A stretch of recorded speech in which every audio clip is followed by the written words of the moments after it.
All right, got Bobby Rodriguez here, Sunnyside grad, U of A grad, owner of Jet Sports Training.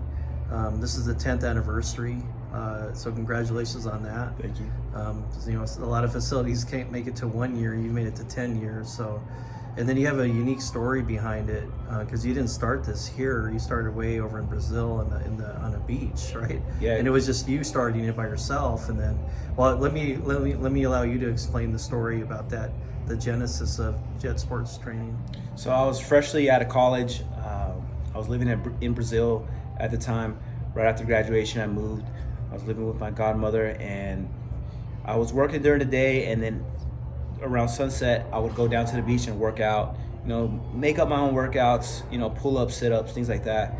And then I had my cones. I would do drills in the sand, and people would walk by and just ask me what I was doing.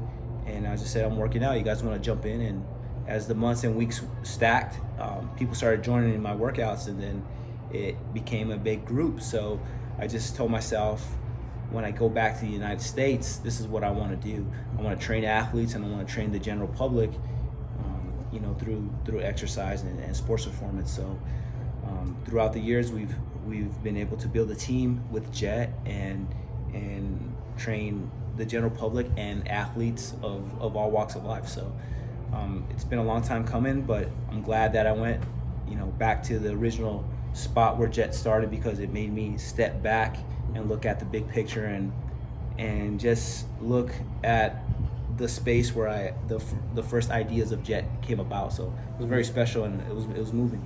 Great. Now, you did go back last week over there to visit. Did you go back to the same area that you started it? No. Yeah, same exact area, same exact area. I put on my social media that due to rust, like the pull-up bar and the dip bar, it deteriorated, is no longer there, but the area is still there. I put that on my social media, but it was pretty moving to see, because time flew by so fast, but at the same time, it made me step back and look at the big picture and just be grateful for where we're at today. What do you remember the time you were like, okay, maybe I can make a business out of this. Maybe I can. This is my future. Do you remember that point in time? So, yeah, I still remember like where I was. I was teaching English out there at a school, and no knock to the job, but I could not stop thinking all day about, I cannot wait to go home, get my bag, and get to the beach so I can train people and train myself. It was just an obsession that I had, and I just knew when I was training people, this is my purpose. This is what I love to do, and this is what I'm obsessed about. And when I go back to the U.S., this is what I'm gonna continue to do. Great. So now that you've been at this for 10 years now, how do you feel like everything's gone for you? Do you feel like you're only at the tip of the iceberg, or do you feel like you're where you want to be? I mean, how do you feel about where you're at right now with the company? There's been a lot of peaks and valleys throughout the 10 years, more peaks than valleys, but I just feel that we as a company, we're still on the rise. We haven't arrived to our final destination, but we're well on our way.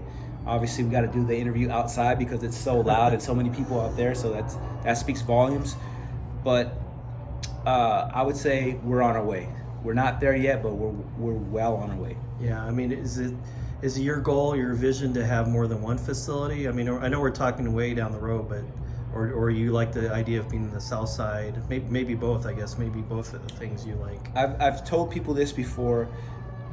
It would be great to have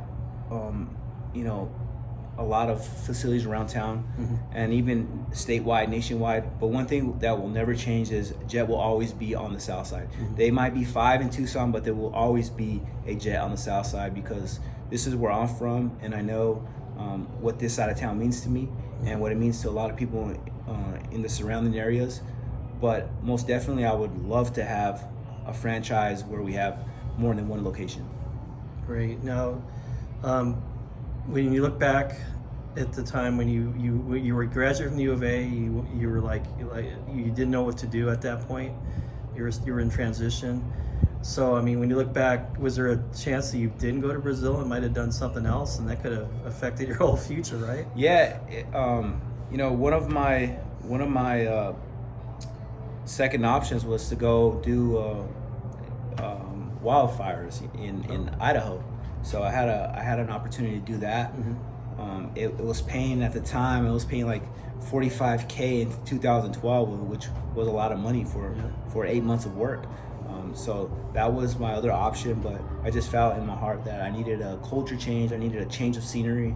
A lot of things were going around, was happening around here in Tucson. Passing of my best friend really hurt me a lot. So that was one of the reasons why I said I need to leave. I need to leave far away, and I just need to detach from everything. So that was a big reason behind it. What was that like when you were by yourself though? Because you were with your godmother, your aunt, but you were kind of on your own, really, right? Yeah, I mean, I was on my own. It was a new country. It was a new lot of everything. But I'm glad that it happened because it forced me to figure things out on my own. It was no longer campus life or living at home with my mom. It was like you got to figure it out. You have to ride the bus to work. Yeah, you got to figure out how to get back. It's not like how we have smartphones now. It was flip phones and calling cards to communicate. So it really forced me to get around, but at the end of the day, it forced me to communicate with others, and I think that's what I took from it the most. And to do it in Portuguese is not easy because even Portuguese speakers have trouble speaking Portuguese. So. Well, how did you get the teaching position? How did that come about? So I had a friend that went to school here in college, and he referred me to a school out there, and that's how that came about. Just exchanged emails. I was actually still in school, and they said once you graduate, submit your transcripts and your degree, and we'll get you added. When you get here, you'll have a job. So that's how that went about. Great. So it's a great story. You took it on a whim, and now look at where you're at now. Do you ever look back and how did this come about? I mean, yeah, obviously through hard work. Yeah, a lot of hard work, a lot of teamwork as well. Excuse me. We have a team of coaches that are in line with the mission, right, and what we want to do for the community, and that's what makes it happen. It's not just me, but it's the coaches and the community that's made it happen throughout the years. But definitely looking back on 10 years, it went by super fast, but in a way I could say, man, I'm proud of the Jet and everything that's happened through the athletic side and the general public side with exercise and fitness. It's just, I keep saying it, but it's crazy how fast 10 years goes by. Yeah, and like you said, you're kind of just scratching the surface, really. Yeah, it's true. I do see teams come in here and train, like some of the high school teams. The Tucson High Baseball was just here.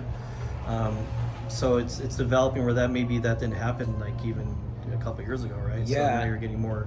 I remember just a few years ago, like we were literally have to beg people to come train. It was, excuse me, it was like I said, a lot of peaks and valleys, but a lot of times it was like, hey, pick me, I can train you guys, and people would just blow past, and now our line stays buzzing all day, and our DMs on social media are constantly coming in for training. So it's a great thing to see, and it's grateful at the end of the day to have this opportunity. Yeah, you have NFL players, you have college wrestlers, high school wrestlers with Sunnyside, and it's but the thing about this, I see you out in the community too. I see your banners at Tucson High. I've seen you personally at different sporting events, U of A events. So you've made that effort to be out there in the public eye. No doubt. So it's very important.